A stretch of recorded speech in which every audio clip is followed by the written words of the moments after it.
ओम श्री परमात्मने नमः। ओम श्री परमात्मने नमः। अथ ऐतरेयोपनिषद अथैतरोपनिषद शांति पाठः। शान्तिपाठः। ओम वांग में मनसि प्रतिष्ठिता ओम वांग में मनसि प्रतिष्ठिता मनो में वाची प्रतिष्ठिता मनो में वाची प्रतिष्ठितम् आविराविर्मा एधि वेदस्य मा वेदस्य आडिस्थः श्रुतं मे मा प्रहात्सि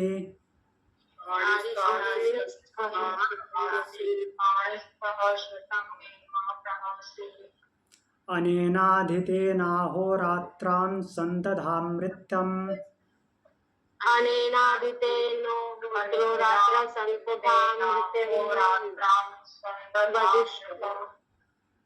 वदिष्यामि सत्यं वदिष्यामि सत्यं वदिष्यामि तन्माम् अवतो तद्वक्तारम् अवतो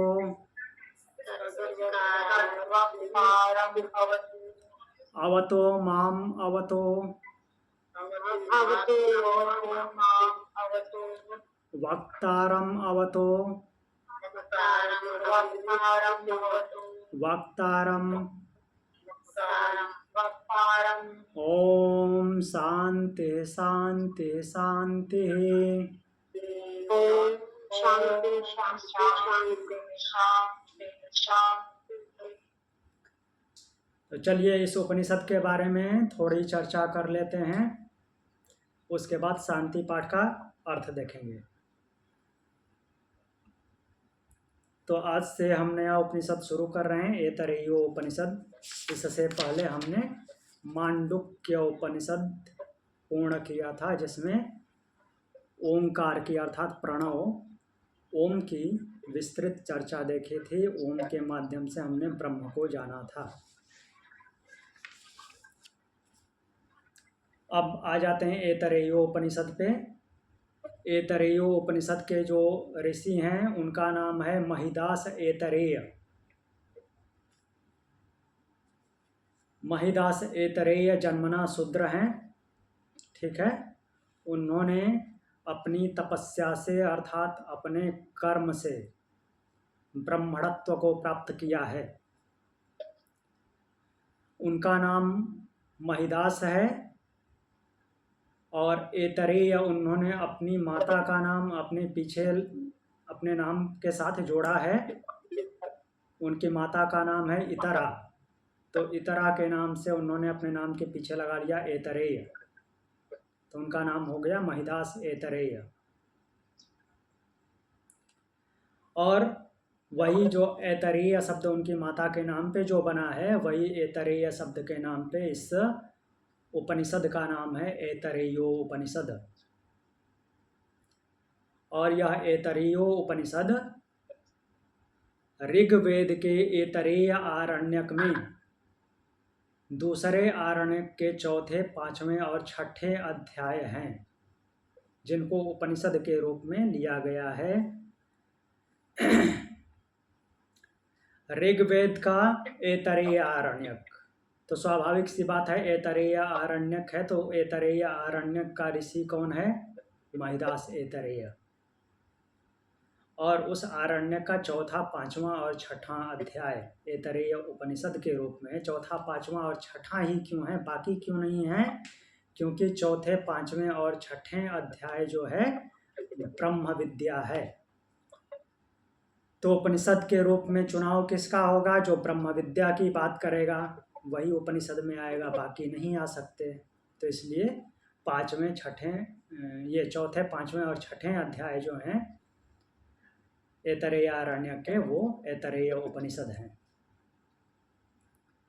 और इन ये तीन अध्यायों में ब्रह्म विद्या की प्रधानता है, इस कारण इसे उपनिषद माना जाता है। अब चलिए शांति पाठ का अर्थ देखते हैं। ओम, ओम शब्द जो आया है वो परमात्मा को याद करने के लिए आया है, जो हमने बहुत देखा है।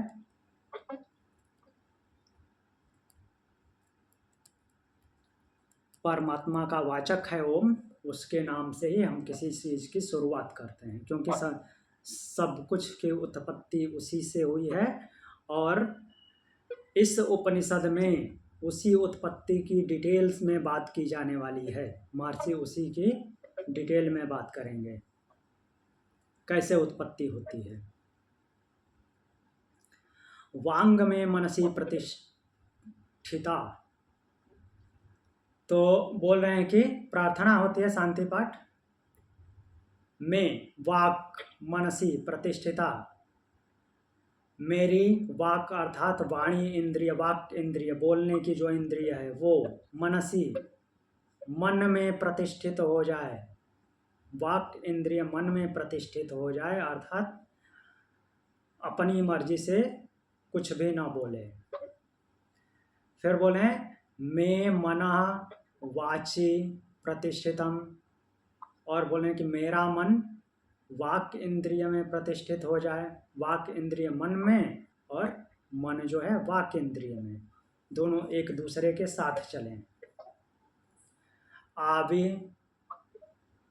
आवे बोल रहे हैं उस परमात्मा के लिए, हे परमेश्वर मैं आवी एधी, मेरे लिए आवी अर्थात परमात्मा प्रकट हो, अर्थात उसकी अनुभूति हो। मैं वेदस्य आड़िस्थः, तो मेरे लिए वेदस्य जो ज्ञान है, ज्ञान को आड़िस्थः मुझ में लाने वाले बनो। वो परमात्मा से ही निवेदन कर रहे हैं कि ज्ञान को मुझ में लाओ। मैं श्रुतम माँ प्रहासी, मेरा सुना हुआ मुझे छोड़कर न जाए, अर्थात याद रहे, न छोड़े। ठीक है, अच्छी अच्छी प्रार्थनाएं आती हैं वेदों में, जो भी हम शांति पाठ पढ़े हैं बहुत अच्छे अच्छे हैं। तो मेरा सुना हुआ जो है, मैं श्रुतम, मेरी जो श्रुति है सुना हुआ है, माँ प्रहासी मुझे न छोड़े, अनेन अधीतेन, अनेन अधीत अनेक प्रकार से, अधीत किया हुआ अर्थात पढ़ करके इनकलकेट किया हुआ, जो मैंने अपने आप में समाया है। अहोरात्र संदधामी, उसके द्वारा अहोरात्र दिन और रात्रि को संदधामी एक कर दूं। देखते हैं आगे क्या बोल रहे हैं। दिन और रात्रि को एक करना मतलब कि कुछ भी अंतर न रहे, भेदभाव न रहे। कहने का तात्पर्य ये है, भेद मीन्स भेद करने वाला मैं न बनूं। रितम, रित मतलब क्या होता है? सत्य, जो वास्तविक है। तो रितम वदिष्यामि, सत्य बोलूं, जो वास्तविकता है उसको ही बोलूं। सत्यम वदिष्यामि, सत्य बोलूं।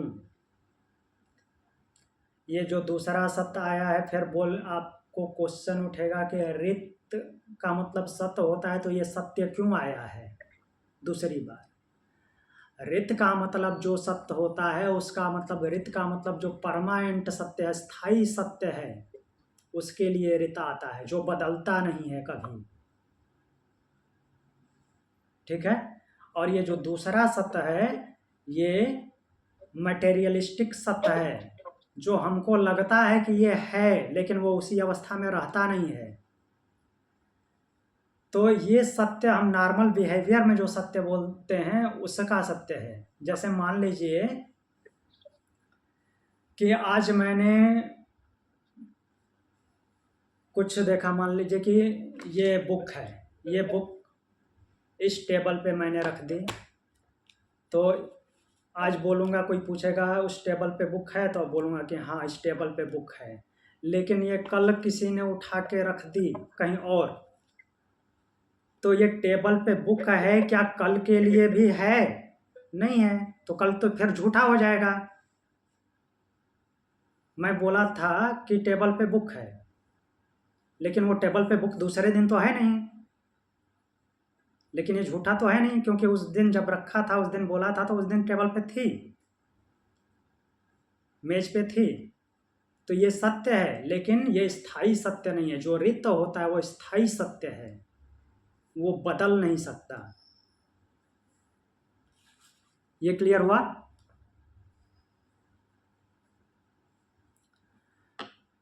तत् माम अवतु, तत् किसके लिए आया है? ब्रह्म के लिए। वह ब्रह्म माम अवतु, मेरी रक्षा करे। तत्वक्तारम अवतु, और वही ब्रह्म वक्तारम, जो मेरा वक्ता है, अर्थात जो मुझे शिक्षा देता है, मेरे आचार्य की रक्षा करें। ठीक, तो ब्रह्म मेरी रक्षा करे, मेरे आचार्य की रक्षा करे, और फिर क्या बोल रहे हैं? वक्तारम अवतु के बाद बोल रहे हैं अवतु माम अवतु वक्तारम। फिर दोबारा उसको रिपीट कर रहे हैं। प्रार्थना है तो बातें रिपीट होगी उस ब्रह्म के प्रति, मीन्स उस ब्रह्म से रिक्वेस्ट, निवेदन किया जाएगा। माम अवतु वक्तारम, मेरी रक्षा करें, मेरे वक्तार अर्थात आचार्य की रक्षा करें। अवतु वक्तारम, आचार्य की रक्षा करें। ओम शांति शांति शांति। ओम जो कि परमात्मा का नाम है। शांति शांति शांति, त्रिविध शांति हो, तीनों तापों से शांति हो। तीन ताप जो हैं, आदि भौतिक, आदि दैविक, आध्यात्मिक, इन तीनों तापों से शांति हो। तो देखिए फिर से इसका मंत्र का अर्थ देख लेते हैं, वन गो में, एक ही बार में।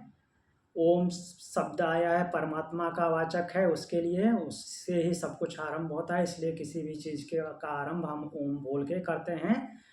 मैं वाक मनसी प्रतिष्ठिता, मैं मनः वाची प्रतिष्ठितम, मेरी वाणी मन में प्रतिष्ठित हो जाए और मेरा मन वाणी में प्रतिष्ठित हो जाए, अर्थात दोनों साथ साथ चले, मिसमैच ना हो, कभी भी एक दूसरे का विरोध ना करें, एक साथ हो करके चलें। आवी, मैं आवी बोल रहे हैं कि वो जो परमेश्वर है मेरे लिए आवी एधी, वह परमात्मा प्रकट हो, अर्थात अनुभव में आए, और मेरे लिए ज्ञान को लाने वाला बने, मेरे लिए ज्ञान को लाने वाला बने। मैं श्रुतम माँ प्रहासी, मेरा सुना हुआ मुझे न छोड़े, जो सुनूं वो मेरे में समाहित हो जाए, और इस अध्ययन के द्वारा अहोरात्रम संदधामी, दिन रात को एक कर दूं, कोई भेदभाव न रहे। ऋतम वदिष्यामि, ऋतम वदिष्यामि मीन्स सत्य बोलूं, जो स्थायी सत्य है उसको बोलूं, और जो फिर सत्यम वदिष्यामि, अस्थायी सत्य अर्थात मैटेरियलिस्टिक सत्य जो है, जो नॉर्मली जीवनचर्या में चलता है, वो अभी के लिए सत्य तो है, लेकिन कल कोई ज़रूरी नहीं कि सत्य रहे। वो झूठ, तो मैंने झूठ भी नहीं बोला है, जो है वो बोला है। अगले दिन हो सकता है वैसा ना रहे, लेकिन इसका मतलब ये नहीं कि वो झूठ है। तो एक रित जो है, रित मतलब स्थायी सत्य, परमानेंट, जैसे कि ब्रह्म है और मूल प्रकृति है, उसका कभी बदलाव हो ही नहीं सकता, कोई चाह कर भी नहीं कर सकता। और दूसरा सत्य भौतिक सत्य, जो हमारे नॉर्मल जीवन में चलता है। आज कोई वस्तु जहाँ पे है उसके लिए बोला कि हाँ वहाँ पे है, लेकिन वहाँ से कल किसी ने हटा दिया, तो जिसको मैंने बोला था वहाँ पे है, तो वो शायद उसको अगले दिन नहीं मिलेगी। तो इसका मतलब ये नहीं कि मैंने झूठ बोल दिया। मैं वहाँ जब देखा था तो उस टाइम पे वहाँ थी। तो ये है ऋत और सत्य में अंतर। माम अवतु तत् माम अवतु, वह मेरी रक्षा करे, और वक्तारम अवतु, आचार्य की रक्षा करे, मेरी रक्षा करे और आचार्य की रक्षा करे। इस तरह से ओम शांति शांति शांति, त्रिविध तापों की शांति हो। क्लियर हो गया शांति पाठ? शांति पाठ से कुछ पूछना है? नहीं पूछना है तो हम मूल पाठ पे चलते हैं। नहीं पूछना है गुरु। ओके। अथ प्रथमो अध्यायः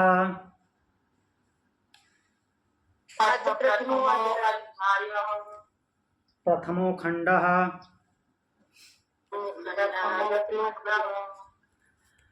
ओम आत्मा वा इदमेक एवाग्रासीत नान्यत् किंचमिषत स इच्छत लोकान्नु सृजा इति।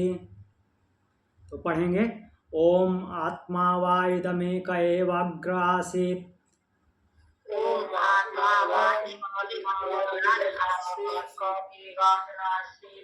नान्यत् किंचनमिषत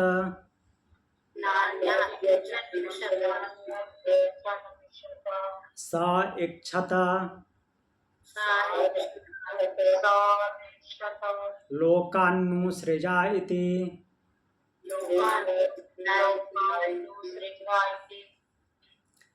तो देखते हैं इस मंत्र में क्या बोल रहे हैं। ओम, फिर से ओम आया है, जहाँ पे स्टार्ट होगा ओम आएगा, शुरुआत होगी ओम आएगा। तो ब्रह्म का नाम लेकर के, ब्रह्म का वाचक शब्द ओम है, उसके नाम से शुरुआत करते हैं। बोल रहे हैं आत्मा वा इदमेक एवाग्र आसीत। आत्मा, आत्मस्वरूप वह परमात्मा, वा इदमेकम एवाग्र आसीत, इदम अग्रे एकमात्र आसीत। सबसे पहले, इदम यहाँ पर इस सृष्टि में सबसे पहले एकमात्र आत्मा व आत्म तत्व परमात्मा वह आसीत, वही था। इस सृष्टि में एकमात्र परमात्मा ही था, उसके अलावा और कोई नहीं था। अन्यत् किंचन एव मिषत न, कोई दूसरा भी, मीन्स उसके अलावा, अन्यत कोई दूसरा, किंचन एव कोई भी, मिषत न इच्छा करने वाला नहीं था। यहाँ पर सबसे पहले, अग्रे मीन्स आगे, सबसे पहले एकमात्र परमात्मा था, उसके अलावा दूसरा कोई भी इच्छा करने वाला नहीं था। स नु लोकान सृजय इति इच्छत, उसने निश्चय ही, नु का मतलब है निश्चय ही, निश्चित रूप से, लोकान सृजय, लोकों की रचना करूं, लोकों की रचना करूं मतलब कि अलग अलग योनियों के प्राणियों की रचना करूं। उपनिषद की भाषा में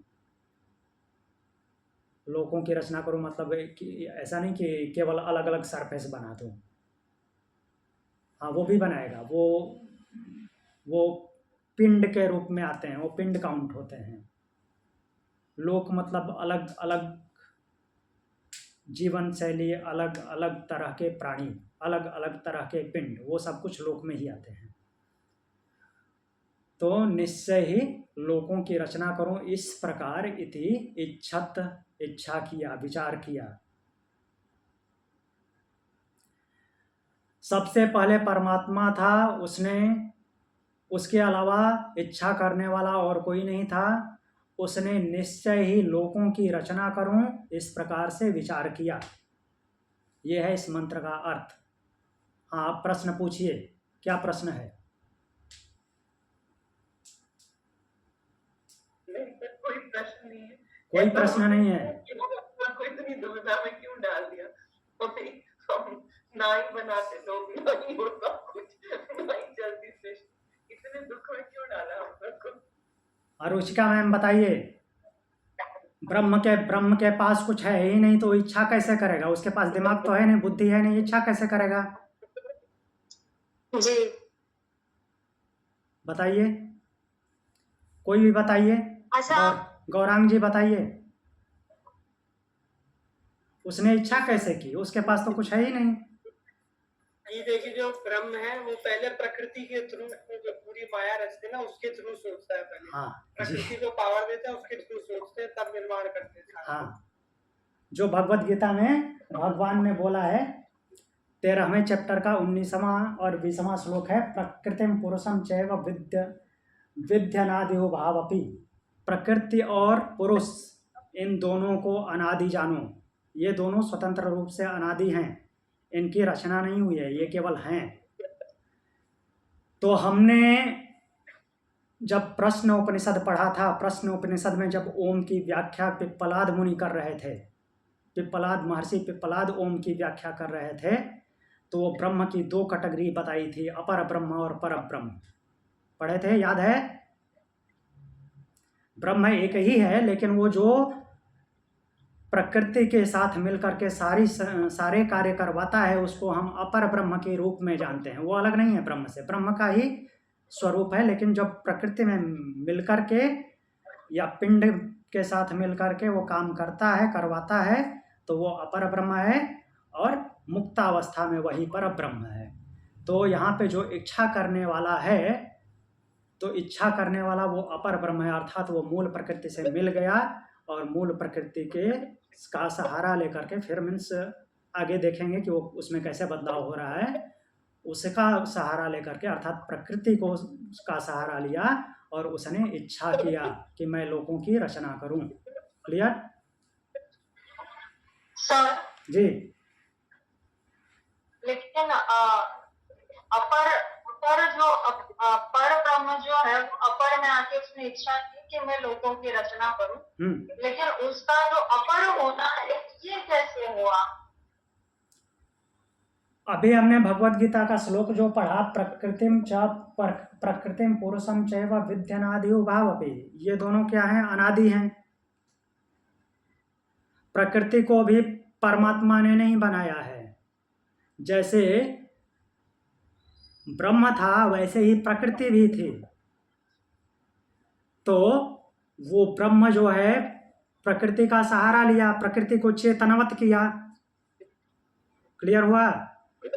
और जो ब्रह्म प्रकृति को चेतनवत कर रहा है, उसके उस फॉर्म को हमने अपर ब्रह्म के रूप में समझा है। तो उसके माध्यम से वो इच्छा कर रहा है। जो पंच ज्ञानेन्द्रिया, पंच कर्मेंद्रिया, पंच महाभूत, पंच तन मात्राएं, मन बुद्धि अहंकार चित्त, वो मूल प्रकृति के पार्ट हैं, और उसने, ब्रह्म ने उसको चेतना प्रदान की। तो ये सारे के सारे उसके लिए काम करेंगे या नहीं करेंगे?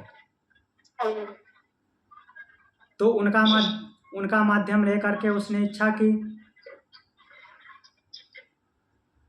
क्लियर हुआ? नहीं, और कोई क्वेश्चन है तो पूछिए, जबरदस्ती नहीं। मन बुद्धि अहंकार वो सभी वो प्रकृति के ही पार्ट हैं, और जैसे ही चेतना दी तो उसके कंट्रोल में है, वो जो चाहेगा वो उनका उपयोग करेगा।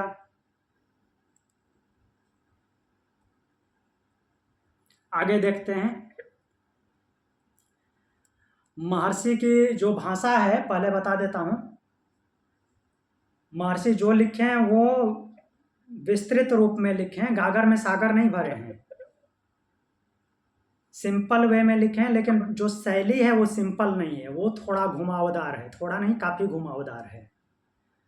मीन्स जो वो बोल रहे हैं उसका अर्थ डायरेक्टली नहीं निकल रहा है, अर्थ वही है लेकिन डायरेक्टली नहीं है। कोई सोचे कि पढ़ के और उसका अर्थ वही होगा, तो वैसा नहीं है। तो आगे देखते हैं। मीन्स गागर में सागर भरने का मतलब ये बोल रहा हूँ कि उन्होंने छोटे वर्ड में लिख करके उसका विस्तार नहीं दिया है, विस्तारित रूप में ही लिखा है। लेकिन डायरेक्ट अर्थ देने वाला नहीं लिखा है।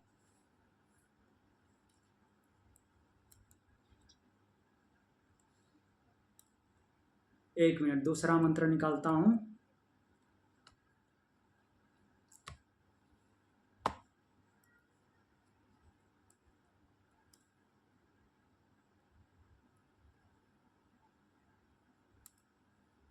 दूसरा इसमें क्यों नहीं आ रहा है? हाँ, आ गया। चलिए। स इमान लोकान सृजता अम्भो मरीचिर मरमामो अदो अम्भा परेण दिवम द्यौ प्रतिष्ठान्तरिक्षम मरीचया पृथ्वीं मरो या अधस्ताता आपः। स इमान लोकान सृजत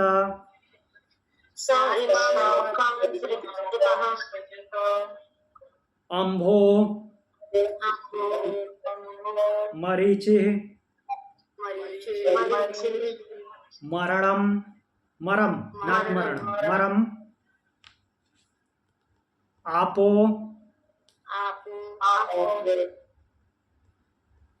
अदो अम्भः परेण दिवम द्यौ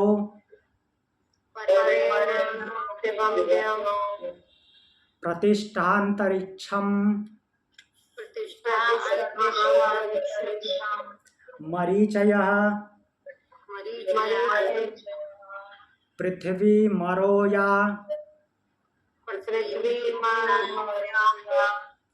अधस्तात्ता आपः।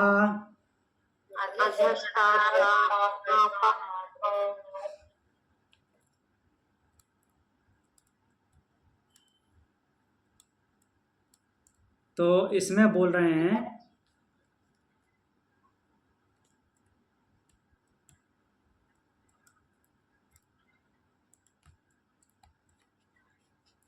स इमान लोका सृजन अम्भो मरीचि। अम्भो अम्ब आया है। अम्ब दो अर्थों में प्रयोग होता है। बहुत जगह पे इसको जल के रूप में लिया गया है जिसमें सब कुछ तैरता हुआ प्रतीत हो, और एक ऐसे भी ले सकते हैं अम्ब को प्राण के रूप में, जो मूवमेंट प्रदान करता है। और मूवमेंट केवल किसी पिंड का नहीं, पूरे ब्रह्मांड का मूवमेंट, अर्थात पूरे आकाश में व्याप्त है और वो हर एक पिंड को मूवमेंट दे सके, उसको अम्ब बोला गया है। तो उस अर्थ में उन्होंने अम्ब का प्रयोग किया है। इसलिए मैं पहले बता दिया था कि ऋषि की जो भाषा है वो डायरेक्ट नहीं है, इनडायरेक्ट है।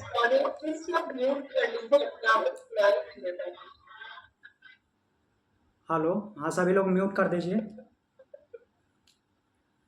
तो अम्भ जो शब्द लिया है, ऐसा चीज जो सबको गति दे सके, उसके लिए अम्भ शब्द का प्रयोग किया है। तो अम्भा मरीचि मरम,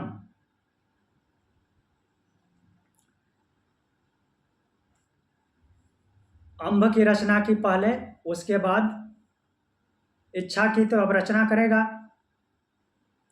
मरम, मरम किसको बोलते हैं? मृत्युलोक को। और आपह, जल की। स इमान लोका सृजत, उसने इन सब लोकों की रचना की। अम्ब अर्थात पूरे आकाश में व्याप्त कुछ जो सबको गति प्रदान कर सके, उसको मरीचि। मरीचि मतलब अंतरिक्ष लोक की। अंतरिक्ष दो मीन्स जो भी खाली जगह होता है आकाश में, पिंडों को छोड़ करके उसको अंतरिक्ष बोलते हैं। मरम मृत्युलोक की, आपा जल की। इन लोकों की रचना की। और फिर क्या बोल रहे हैं कि दिवम परेण, दिवम परेण द्युलोक, द्युलोक इसी पृथ्वी लोक को ही ध्रुवलोक बोलते हैं। ध्रुवलोक उसको बोलते हैं जो पृथ्वी और अंतरिक्ष के बीच का, मीन्स पृथ्वी और जो क्षितिज के बीच का जगह है। तो वहाँ पे ऐसा माना जाता है पुराण के हिसाब से कि वो लोग, अर्थात उसको स्वर्गलोक मानते हैं कि ऐसा क्षितिज पे कहीं कोई जगह होगा जिसको स्वर्गलोक बोलेंगे। तो हमारे हिसाब से ऊपर के लोगों की प्रतिष्ठा। द्यौ अद्यः अम्भा, ये सभी के सभी अम्भ नाम से कहे गए क्योंकि उसी में ये विचरित करते हैं। अंतरिक्षा मरीचयः, वो अंतरिक्ष लोक जो है वही क्या है, मरीचयः, मरीचि है। मरीचि शब्द का अर्थ ही अंतरिक्ष है, जिसको अंतरिक्ष बोलते हैं वही मरीचि है। पृथ्वी मरः, जो पृथ्वी है वही मृत्युलोक है। पृथ्वी मृत्युलोक है और अंतरिक्ष ही मरीचि है। या अधस्तात, और जो अधस्तात नीचे के लोक हैं, नीचे के भाग, तो नीचे के भाग को क्या बोलते हैं, पाताल। ता वे आपः, जल नाम से कहे गए। जो नीचे के हैं वो आप हैं, जो आप जल कहा गया है वो नीचे के लोग हैं। तो अब इसका अर्थ क्लियर देखते हैं हम क्या है। तो उसने इन लोकों की रचना की। स इमान लोकान सृजत, कौन कौन से लोगों के अम्ब जो कि सबको इधर उधर घुमा सके, पहले उसकी रचना की। मरीचि अंतरिक्ष की, मरम मृत्युलोक की, आपा जल की, इमाम इन सब लोगों की रचना करते हुए अब उसको एक्सप्लेन करते हुए बताते हैं कि इनकी प्रतिष्ठा की। और जो द्युलोक है अर्थात पृथ्वी और जो क्षितिज दिखाई देता है उसके बीच की जगह जो है उसको द्युलोक, अर्थात उसी को अम्ब बोला गया कि जिसमें सब कुछ मूव कर रहा है। अंतरिक्ष लोक मरीच, या मरीच जो है अंतरिक्ष लोक है, अर्थात जो दो पिंडों के बीच में जगह होती है वही मरीच है।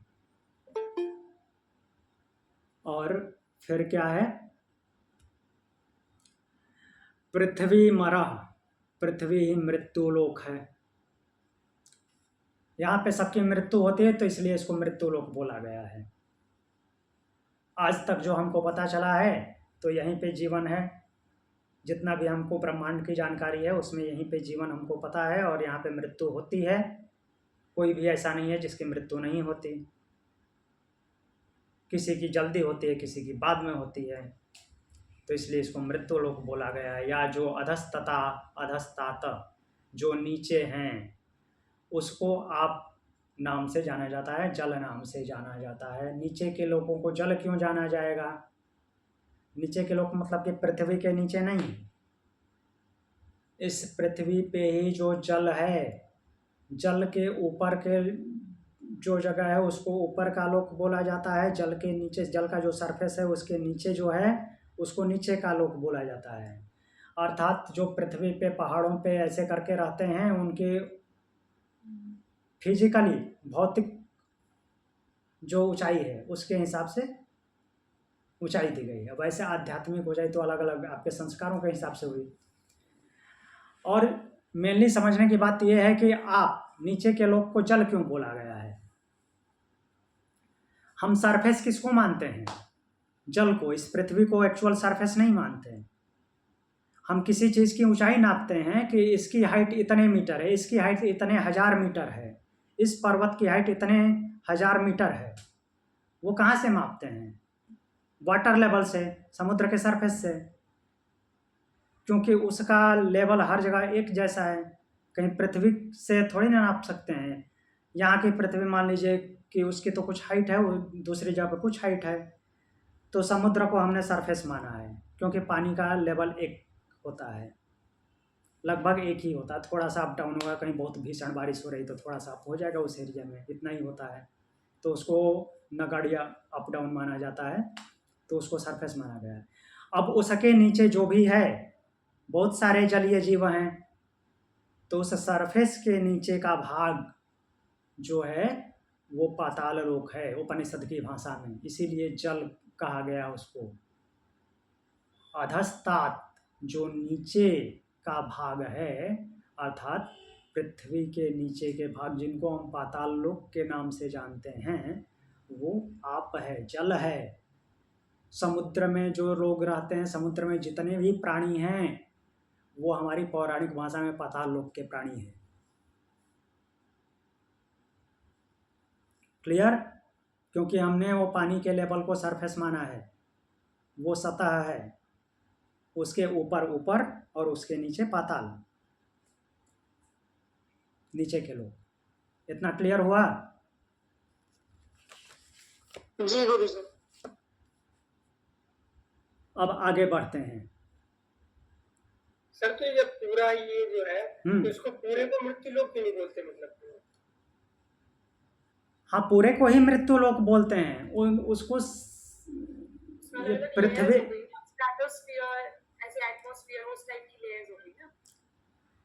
हाँ, पूरे को कंबाइंडली ये जो पृथ्वी से रिलेटेड जो कुछ भी है वो सब कुछ मृत्यु लोक में ही आएगा। तो यहाँ पे पाताल शब्द कहीं दिया नहीं है। पाताल शब्द हमने ग्रहण किया है नीचे की जगह के लिए, ठीक है वास्तव में मृत्यु लोक ही। तो उसी को बोल रहे हैं अधस्तात। अधस्तात शब्द आया, पाताल नहीं है। अधस्तात मतलब कि नीचे की जगह। तो नीचे की जगह कौन? आप, पानी के अंदर का एरिया। क्लियर हुआ? जी।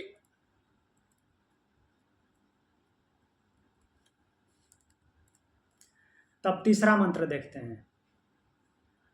स इच्छते मे नो लोका लोकपालान्नुसृजा इति सो अध्या एव पुरुषं समुद्धृत्य मूर्छयत्। स इच्छते मे, पढ़िए। स इच्छते मे नो लोका लोकपालान्नुसृजा इति सो अध्या एव पुरुषं समुद्धृत्य मूर्छयत्।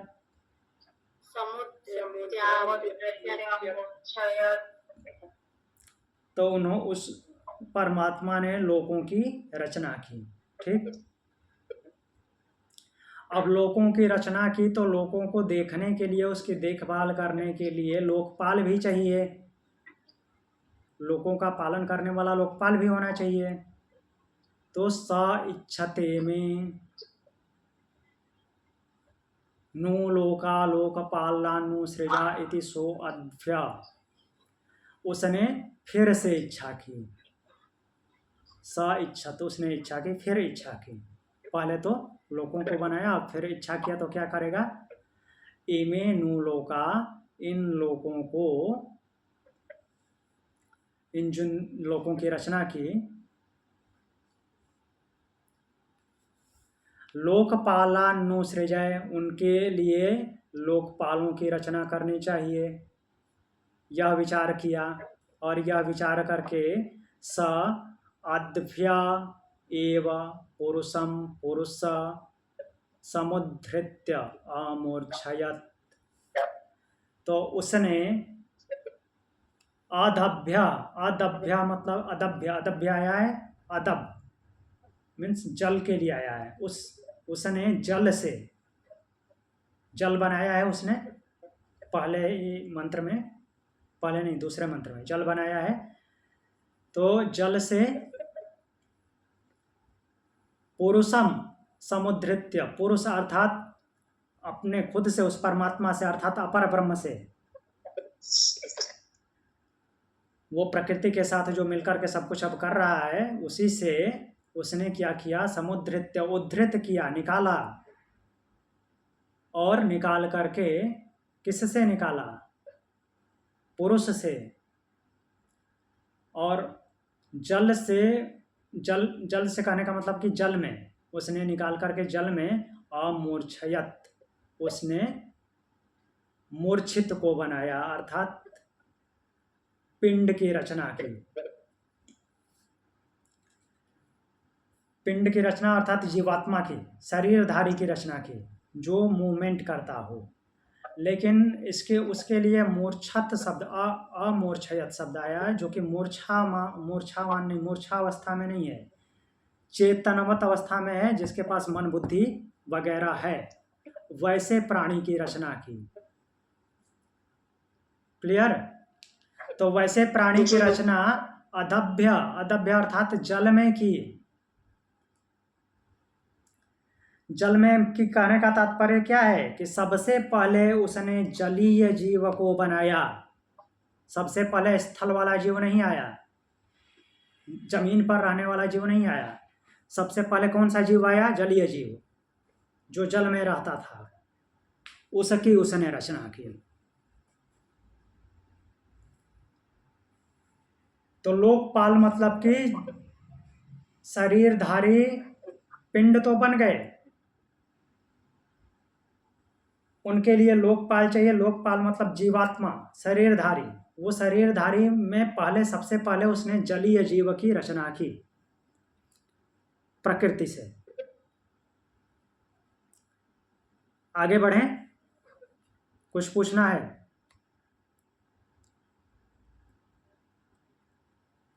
नहीं पूछना है तो अगला मंत्र देखते हैं।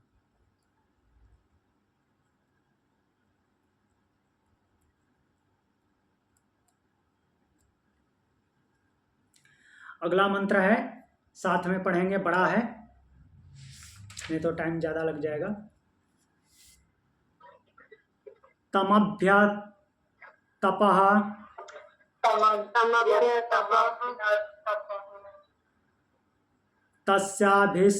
तस्याभितप्तस्य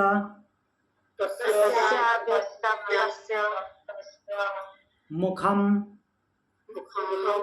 निरभिद्यत यथांडं मुखाद्वाग वाचो अग्नेरनासिके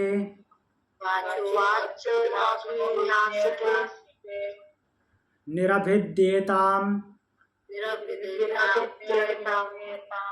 नासिकाभ्यां प्राणः प्राणाद्वायुरक्षिणी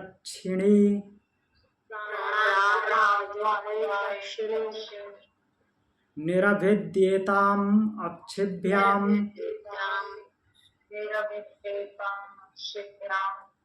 चक्षुश्चक्षुषा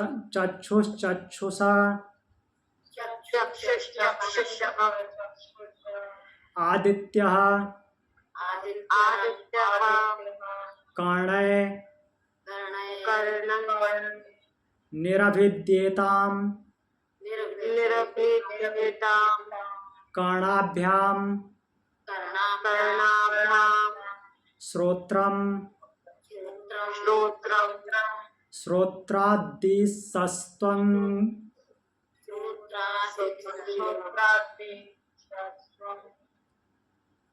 निरभिद्यत त्वचो लोमानि लोमभ्य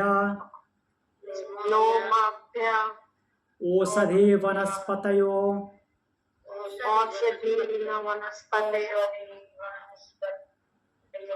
हृदयं निरभिद्यत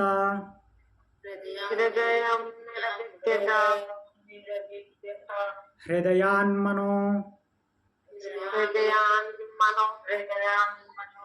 मनसश्चन्द्रमा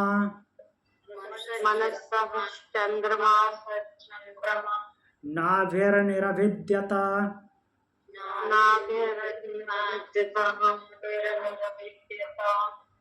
नाभ्या अपानो अपानान् मृत्युः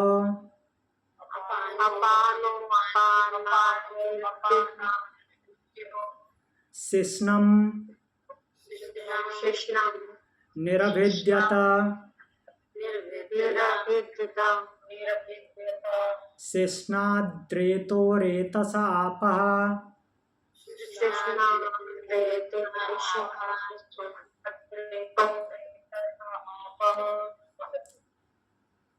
तो इस मंत्र को देखते हैं, थोड़ा सा टाइम लगेगा, पेशेंस रखना है। इस मंत्र में महर्षि ने पिंड और ब्रह्मांड दोनों को एक साथ समझाया है, एक साथ लेकर चले हैं, पिंड को और ब्रह्मांड को भी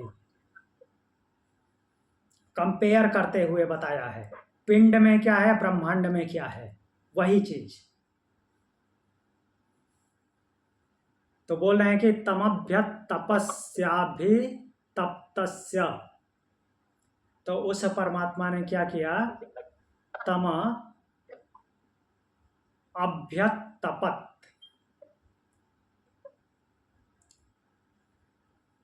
उस परमात्मा ने अभ्यतप, संकल्प रूप यज्ञ तप किया, संकल्पित होकर के तप किया। संकल्पित होकर के तप करने का मतलब कि मुझे विचलित नहीं होना है, सबसे सब कुछ करवाना है, इस तरह से वो संकल्पित तप किया। अर्थात खुद बैलेंस में रहेगा, बाकी खेल देखता रहेगा। अभितप्तस्य, उस तप से, उस तपस्या के द्वारा उसने तस्य यथांडम, उसने क्या किया, यथांडम, अंडे की तरह, जैसे अंडे से उत्पत्ति होती है वैसे ही, तो उसने अंडे की तरफ उत्पन्न हुआ। तो वो खुद अंडे की तरह क्यों, कैसे उत्पन्न होगा, मीन्स प्रकृति को माध्यम बनाया। इसको अच्छे से समझेंगे। बहुत सारे लोग बोलते हैं कि हिरण्यगर्भ जो है सोने का अंडा है, देखते हैं वो सोने का अंडा क्या है।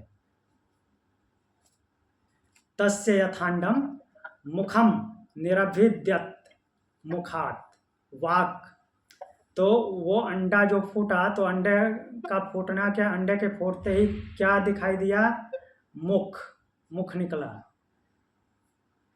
तो अंडा बोला, यथांडम बोला है, तो अंडे की तरह ही देखना है पहले, उसके बाद देखते हैं फिर पिंड कैसे बनता है।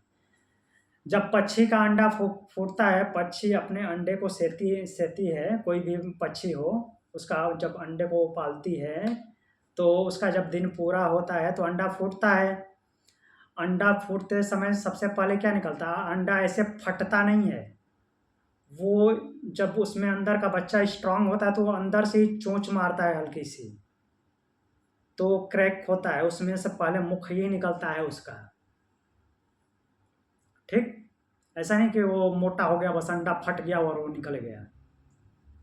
वो अंदर से स्ट्रांग होता है, तो पहले अपना ही चोंच मारता है बच्चा, तो फूटता है, और उसके बाद फिर वो जोर लगाता है, तो धीरे धीरे जो निकलता है, उसी सीक्वेंस में इन्होंने लिखा है। अंडे का ही एग्जाम्पल लेकर के लिखा है। तो वो हिरण्य जो वह है, अर्थात वह परमात्मा यथांडम, अंडे की तरह उत्पत्ति की। कैसे,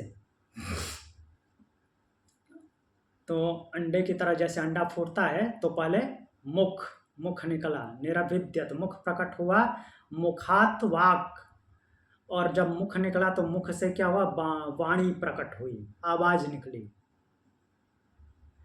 वाक अग्नि, वाणी से अग्नि प्रकट हुआ। समझेंगे, देखते रहिए।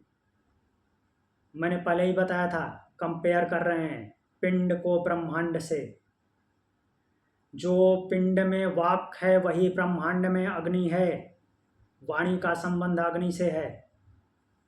ठीक है, पिंड में जो वाणी काम करती है बोलने का, तो वही दृश्य को प्रकट करने का, अनुभव कराने का कार्य ब्रह्मांड में अग्नि करती है। तो और फिर आगे बोल रहे हैं कि और आगे क्या प्रकट हुआ, जब मुख बाहर निकला अंडे से, उसके बाद नाक निकलेगी। मुख के बाद नाक ही होती है, चोंच के बाद नाक होती है। तो नासिका के छिद्र जो है वो प्रकट हुए। नासिका के छिद्र, जब नाक बाहर निकली तो फिर क्या उत्पन्न होगा नाक में? प्राण। प्राण जाएगा ना। अभी तक प्राण का यहाँ समझने का मतलब है कि वो मूवमेंट वाले प्राण की बात ये नहीं कर रहे हैं, मूवमेंट तो पहले भी होता था। प्राण मतलब कि प्राण वायु, जिससे कि प्रकृति में उसका संचालन होता है। नाक से सांस जाती है, उसको हम प्राणवायु बोलते हैं। तो जब नाक निकली तो उसमें पहली बार हवा का प्रवेश हुआ, प्राणवायु का। उससे पहले नाक से सांस नहीं लेता है, ह्यूमन का बच्चा हो या किसी का बच्चा हो। उसका कोई किसी भी तरह का भोजन, किसी भी इंद्रिय का भोजन हो, हमने 19 मुख देख चुके हैं पहले। हर एक इंद्रिय जो है मुख है, तो उसके 19 मुख सब ने वो अम्बिलिकल कोड होता है, उसके अलावा कोई मुख कार्य नहीं करता। तो जैसे ही नाक निकली तो उस नाक में हवा गई, प्राण की उत्पत्ति हुई। और वो जो प्राण है इस पिंड में, वही ब्रह्मांड में क्या है? वायु है। तो वही लिख रहे हैं, प्राणात वायु, प्राण से वायु की उत्पत्ति हुई। पिंड में प्राण, ब्रह्मांड में वायु, एक समझना है। अक्षिणी, फिर क्या उत्पन्न हुआ? चोंच निकल गई, मुख निकल गया, नाक निकल गई। अब क्या निकलेगा बाहर? आंख निकलेगी। आंख निकला, आंख प्रकट हुई, तो आंख अक्षिणी निरभिद्येताम अक्षिभ्य चक्षु। तो जो आंख के छिद्र दिखाई दिए, आंख का गोला दिखाई दिया, तो उसमें से देखने की शक्ति प्रकट हुई, देखने वाली इंद्रिय चक्षु, जिसको बोलते हैं नेत्र। नेत्र इस केवल गोले को नहीं बोलते हैं, वो देखने की शक्ति भी होनी चाहिए। तो वो प्रकट हुई। चक्षु आदित्य, अब चक्षु का संबंध किससे है ब्रह्मांड में? आदित्य, सूर्य से। जैसे इसको देखने के लिए प्रकाश चाहिए, वो प्रकाश की उपलब्धि कौन कराता है ब्रह्मांड में? सूर्य। तो आंख का रिलेशन सूर्य से है। जो कार्य जीवात्मा की तरफ से अर्थात पिंड की तरफ से आंख कर रही है, प्रकाश जब इसको मिलता है तभी कुछ दिखता है, वैसे ही ब्रह्मांड में जो कुछ दिखता है वो कुछ प्रकाश की वजह से। और वो प्रकाश कौन प्रोवाइड कर रहा है? सूर्य।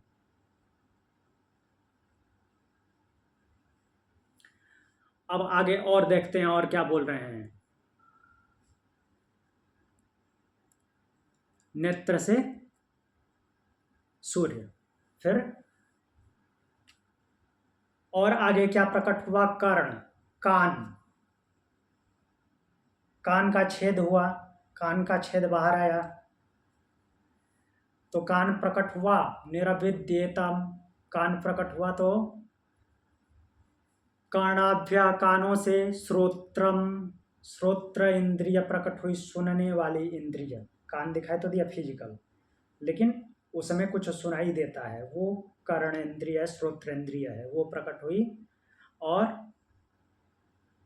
वो श्रोत्र जो है उसका ब्रह्मांड में क्या है? दिक्।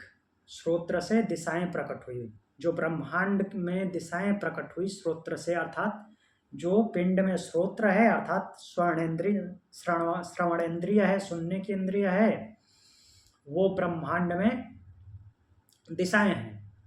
और दिशाएं किसमें हैं? किसमें व्याप्त हैं? आकाश में। दिशाएं आकाश में व्याप्त हैं। आकाश की तन्मात्रा क्या है? शब्द। कान क्या सुनता है? शब्द। तो एक ही हुआ नहीं, पिंड में कान, ब्रह्मांड में आकाश या दिशाएं। त्वक, फिर त्वचा प्रकट हुई। त्वक निरभिद्यत, त्वक निरभिद्यत, त्वचा प्रकट हुई।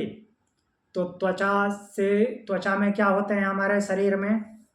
किसी भी जीवात्मा के शरीर में, केवल मनुष्य की बात नहीं करनी है, सारे प्राणियों की। त्वचा पे क्या होते हैं? लोमाभ्या, लोम होते हैं, लोमानी, रोए, रोए होते हैं। रोए की जगह ये प्रकृति में क्या होता है? रोए की तरह प्रकृति में क्या होता है? लोमाभ्या औषधि वनस्पतया, औषध और वनस्पतियां होती हैं। औषध के हमने देखा है, अच्छे तरह से एक्सप्लेन किया था। औषध उनको बोलते हैं जो पौधे जिनसे हमको अन्न प्राप्त होते हैं, दालें प्राप्त होती हैं, जो एक बार फल दे करके खुद मर जाते हैं, दोबारा हरे नहीं होते, उनको औषध बोलते हैं। और वनस्पतियाँ, बाकी जितने भी पेड़ पौधे और झाड़ियाँ वगैरह जो भी हैं वो वनस्पतियाँ, तो वो ब्रह्मांड में कैसे हैं? जैसे कि पिंड में रोए हैं। फिर क्या प्रकट हुआ? हृदय, हृदय प्रकट हुआ, हृदय आया, उस पिंड में हृदय आया। हृदयात् मनः, और हृदय से किसका आविर्भाव हुआ? मन का, मन का आविर्भाव हुआ। मनसः चंद्रमा, और जो मन का कार्य हृदय में है, जैसे मन हृदय में कार्य करता है, अप डाउन करता है, मेंटल स्टेट को अप डाउन करता है, वही कार्य जो है ब्रह्मांड में चंद्रमा करता है। यहाँ हमारा चंद्रमा है, वैसे ही और भी बहुत सारे जगह पे बहुत सारे चंद्रमा हैं, अर्थात उपग्रह। चंद्रमा बोलने का मतलब, हाँ, समझने के लिए अपना चंद्रमा को ले सकते हैं, लेकिन बाकी चंद्रमा भी ऐसे ही फंक्शन करते हैं जो दूसरे पिंडों के चंद्रमा हैं, जो दूसरे पिंडों के उपग्रह, दूसरे ग्रहों के उपग्रह, वो भी सेम इसी तरह से फंक्शन करते हैं। वो क्या करता है? जैसे जैसे उसका वो प्रकाश बढ़ता जाता है, उसकी पावर बढ़ती जाती है, और वो उथल पुथल करता है अपने ग्रह पे। उथल पुथल इन द सेंस जो सॉफ्ट मैटर है, लाइक जल महाभूत, समुद्र। पूर्णिमा को समुद्र का पानी उठा देता है, ज्वार आता है ना, जैसे वो ज्वार भाटा लाता है, वैसे ही मन इस पिंड में ज्वार भाटा लाता है। तो मन का कनेक्शन ब्रह्मांड के चंद्रमा से है, और पूर्णिमा के दिन नॉर्मल से ज़्यादा उथल पुथल होती है इस पिंड में भी।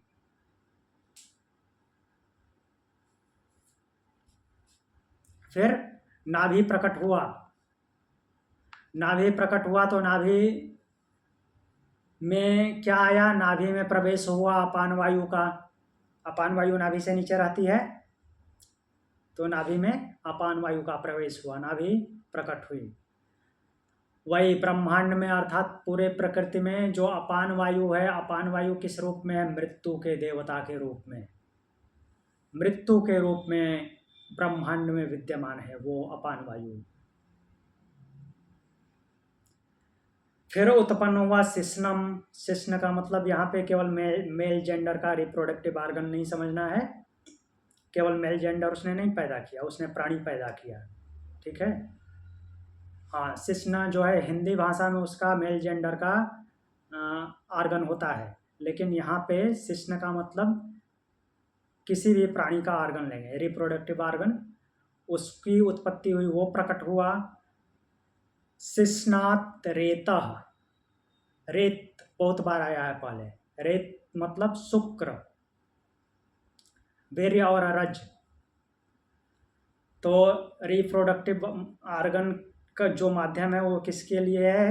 वीर्य और रज के लिए, रेत के लिए, शुक्र के लिए, वहाँ पे वो प्रकट हुआ। और जो पिंड में रेत है, रेतस है, वो ब्रह्मांड में क्या है? आप, जल, जल महाभूत। तो जल महाभूत का मतलब केवल पानी नहीं समझना है, कोई भी लिक्विड, जो भी लिक्विड होता है वो जल महाभूत होता है। कोई भी ये हार्ड मटेरियल जो होता है वो पृथ्वी महाभूत होता है। पृथ्वी महाभूत का मतलब केवल मिट्टी नहीं,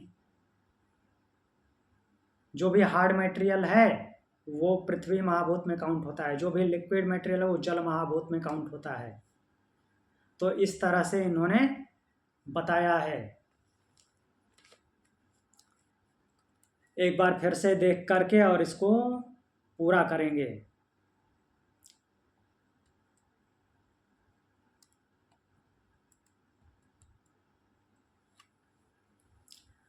तो उस परमात्मा ने क्या किया कि संकल्प रूपी तप किया, और संकल्प रूपी तप से एक अंडा उत्पन्न किया, वो अंडा जब फूटा तो अंडा उत्पन्न किया, ये एक समझने के लिए बोला गया है। मीन्स पिंड की उत्पत्ति कैसे हुई। इसको ऐसे भी देख सकते हैं कि किसी भी मूर्तिकार को ले लीजिए, मूर्तिकार ने एक पत्थर उठाया, वो पत्थर कैसा होगा, उसका कोई शेप होगा नहीं, कैसा भी टेढ़ा मेढ़ा या ऐसे एक चौकोर या बेलनाकार कुछ भी ऐसा ही होगा। तो वो पहले धीरे धीरे हार्ड प्रहार करेगा, उस पर कठोर प्रहार करेगा, जिससे कि बड़े बड़े टुकड़े निकलेंगे ऊपर से, कुछ बनाने के लिए ऐसा कुछ क्रिएशन करेगा। तो कुछ क्रिएशन करेगा तो मीन्स तोड़ फोड़ मचाएगा, तो ऐसा लगेगा कि हाँ अब कुछ बनने वाला है। वैसे ही ये अंडे को समझ लीजिए। अब फिर वो उस पर नक्काशी करेगा, धीरे धीरे छोटा छोटा प्रहार करेगा। तो वैसे ही वो प्रहार करते हुए मुख और अलग अलग अंगों को बनाएगा। तो इस तरह से इसको समझ सकते हैं। और वैसे भी जब पिंड अर्थात कोई भी जीवात्मा जब गर्भ में होता है तो उसका एक ही बार में नक्शा तो तैयार नहीं हो जाता है। जब फर्टिलाइजेशन होता है किसी भी प्राणी में, तो ह्यूमन या और किसी में ले लीजिए तो जाइगोट बनता है। पहले जाइगोट का उसमें कहाँ आँख है, कहाँ नाक है, कहाँ क्या है, कुछ पता चलता है? नहीं पता चलता। उसके बाद धीरे धीरे नीचे एक पूंछ जैसी बनती है, तो हाँ लगता है कि अब कुछ पैर वगैरह बनेगा। ऊपर एक गोला बनता है, तो इसका मतलब कि हाँ अब सिर बनने वाला है। उसमें आँखों तो आ नहीं जाती एक बैग। फिर धीरे धीरे सब कुछ कटिंग पिटिंग होता रहता है।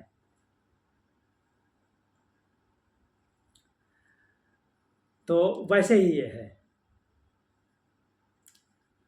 तो पहले मुख की उत्पत्ति हुई, मुख प्रकट हुआ, मुख से वाणी की उत्पत्ति हुई। वाणी जो है पिंड में है, वही ब्रह्मांड में अग्नि है। फिर जो मुख के बाद नासिका छिद्र बना, नासिका छिद्र आया तो नासिका से प्रवेश किसका हुआ? प्राण का। वो प्राण जो है, प्राण जो पिंड में है वही ब्रह्मांड में वायु है। फिर उसके बाद आंख बने, आंख बना तो आंख से आंख के छिद्र आए, तो आंख के छिद्रों से वो देखने वाली इंद्रिय की उत्पत्ति हुई। जो देखने वाली इंद्रिय पिंड में कार्य करती है, वो वही कार्य सूर्य जो है ब्रह्मांड में करता है। फिर पिंड में कर्ण बने, ये कान का गोला। मान लीजिए कि वो मूर्तिकार ने काट करके ऐसा शेप दिया, तो इसमें फिर होल किया, छेद किया, ऐसे ही बनाता है ना जैसे वास्तविकता हो। केवल उसके पास ये शक्ति नहीं है कि वो दे दे। जैसे हमने ओम का एक्सप्लेनेशन देखा था, वो क्या आता है कि तीसरे पाद पे आके रुक जाता है। जो मूर्तिकार होता है तीसरे पाद पे, हमारे यहाँ का फिजिकल मूर्तिकार जो होता है वो तीसरे पाद पे आके रुक जाता है। और ब्रह्मांड जो है ये जो ब्रह्म जो है वो उसको वो शक्ति दे देता है जिससे वो चौथे पाद में प्रवेश कर जाए। ऐसा ही होता है। जो हमारे यहाँ के कलाकार है उसको तीसरे पाद के बाद ये नहीं पता, जो भी बोल लीजिए, मीन्स वो उस तरह से है जिसको ये नहीं पता होता है कि इसके बाद ये शक्ति होती है जिससे कि ये बोलने लगे। हाँ, वो अलग की बात है कि उसकी रचना अलग है, इसकी रचना अलग है, बट बनाता वैसे ही है कि सेम वैसी ही रचना हो जाए। तो कर्ण उत्पन्न हुए, कर्ण उत्पन्न हुए, और जो कान का पिंड में है वही वहाँ पे ब्रह्मांड में वैसे ही कान की तरह ब्रह्मांड में दिशाएं हैं। दिशाएं किस में होती है? आकाश में। आकाश का जो तन्मात्रा है वो शब्द है, तो इसलिए दिशाओं को लिया है यहाँ पे। दिशाएं जो कार्य करती हैं ब्रह्मांड में वही कान पिंड में करता है। और आगे त्वचा की बात की है। त्वचा, पिंड में जो त्वचा होती है, यहाँ पे केवल ह्यूमन बॉडी की त्वचा नहीं, बाकी दूसरे जानवरों की त्वचा या वनस्पतियों की भी त्वचा ले लीजिए, जिनको हम छाल बोलते हैं, खाल बोलते हैं, बोलते हैं, खाल तो ऐसे जानवरों को बोलते हैं, उसके स्किन को छाल बोलते हैं। तो उसके ऊपर जो पेड़ पौधों में पत्ते होते हैं और जंतुओं में रोए होते हैं, लोमा। तो जैसे रोए होते हैं पिंड में, वैसे ही प्रकृति में औषध और वनस्पतियां होती हैं। फिर हृदय उत्पन्न हुआ, हृदय में मन आया, और मन से जो है, मन का कार्य जो इधर जीवात्मा में है अर्थात पिंड में है, वही कार्य चंद्रमा का ब्रह्मांड में है। फिर नाभि प्रकट हुई, नाभि में अपान का प्रवेश हुआ, जो हमने पंच प्राण पढ़े हैं, अपान, व्यान, उदान, समान, और ये अपान प्राण, अपान, उदान, व्यान, समान, ये 5 प्राण हैं। तो उसमें से अपान जो है नाभि प्रकट हुई तो नाभि में प्रवेश किया, और नाभि में प्रवेश करने के बाद क्या हुआ, अब यहाँ पे क्यों बोला जाता है कि नाभि में प्रवेश किया, नाभि प्रकट हुई? पहले भी तो नाभि थी, अम्बिलिकल कोड उसी में था। हाँ, लेकिन वो नाभि का कार्य अलग था। वो जब नाभि थी तो वो अकेला मुख था, और कुछ भी जो है दूसरे फंक्शन नहीं होते थे। जो भी उसके अंदर जाता था शरीर में पोषण के लिए उसी माध्यम से जाता था। वहाँ पे अपान नहीं था, क्योंकि अपान का फंक्शन नहीं था। जो वो अम्बिलिकल कोड जब कटा तो वो नाभि अपने एक्चुअल इस मीन्स नॉर्मल प्रकृति के पिंड के अस्तित्व में आया, उसको नाभि समझा जाएगा। और उसमें अपान का प्रवेश हुआ, और जो कार्य अपान का इस शरीर में है वही ब्रह्मांड में मृत्यु का है। अर्थात मृत्यु का कनेक्शन किससे है? मूल रूप से अपान से। तो अपान को डिस्टर्ब नहीं होने देना है। अपान डिस्टर्ब होते ही बहुत गड़बड़ होता है। पेट का दर्द कहाँ से स्टार्ट होता है? अपान वायु के डिस्टर्ब होने से। और पेट ठीक नहीं है तो हालत खराब हो जाती है। ठीक है, तो इसका कनेक्शन मृत्यु से है। फिर सिस्नम की बात कर रहे हैं, अर्थात रिप्रोडक्टिव आर्गन की। उस रिप्रोडक्टिव आर्गन में क्या होता है? रेत, शुक्र होता है, वहाँ पे शुक्र स्थित होता है। और जो वहाँ पे शुक्र है, सिस्न में शुक्र है, वही ब्रह्मांड में आप है। आप अर्थात जल महाभूत। तो इसको पिंड के माध्यम से ब्रह्मांड की व्याख्या किए हैं, और कैसे कैसे बनते हैं वो भी समझाया है ऋषि ने। अब किसी का कोई प्रश्न है?